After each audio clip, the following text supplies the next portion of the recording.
Hello दोस्तों। आज हम लोग एक बहुत ही स्पेशल टॉपिक के बारे में बात करेंगे। तो आज का हमारा टॉपिक होने वाला है मलेरिया। तो चलिए फिर शुरू करते हैं। मलेरिया एक ह्यूमन डिजीज है जो कि एक प्रोटोजोअन के वजह से होता है, जिसको प्लाज्मोडियम कहते हैं।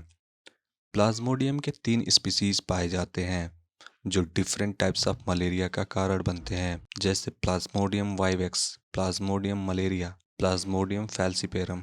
इन तीनों में प्लाज्मोडियम फैल्सिपेरम सबसे ज़्यादा खतरनाक माना जाता है।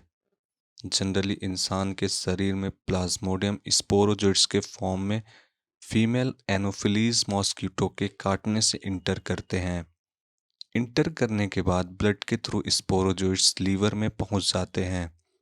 लीवर में पहुंचने के बाद बहुत तेज़ी से मल्टीप्लाई करते हैं और अपने नंबर को बढ़ाते हैं। फिर उसके बाद ह्यूमन आरबीसी को डिस्ट्रॉय करने लगते हैं।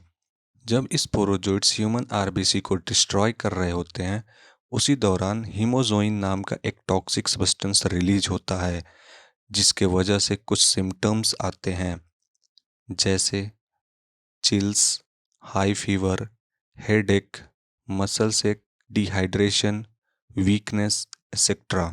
अब आपके दिमाग में एक सवाल आ रहा होगा कि स्पोरोजोइट्स मॉस्किटो के बॉडी में कहाँ स्टोर रहते हैं और मॉस्किटो के काटते ही कैसे स्पोरोजोइट्स ह्यूमन के बॉडी में इंटर करते हैं। तो आपके सवाल का जवाब ये है।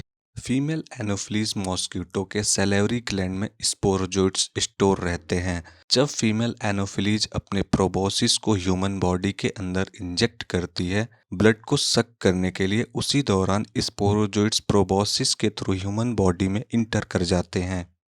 मलेरियन पैरासाइट जो कि प्लाज्मोडियम है, उसे अपने लाइफ साइकिल को कंप्लीट करने के लिए दो होस्ट की ज़रूरत पड़ती है, जो कि ह्यूमन और मॉस्किटो हैं। मलेरिया को स्प्रेड करने के लिए फीमेल एनोफिलीज मॉस्किटो वेक्टर का काम करती है। अब हम लोग मलेरिया के ट्रीटमेंट के बारे में बात करेंगे। मलेरिया को ट्रीट करने के लिए कुछ एंटी मलेरियल ड्रग्स का इस्तेमाल कर सकते हैं, जैसे हाइड्रोक्सी क्लोरोक्विन, डॉक्सीसाइक्लिन एक्सेट्रा। और प्रिकॉशन के तौर पे मॉस्किटो नेट का इस्तेमाल कर सकते हैं,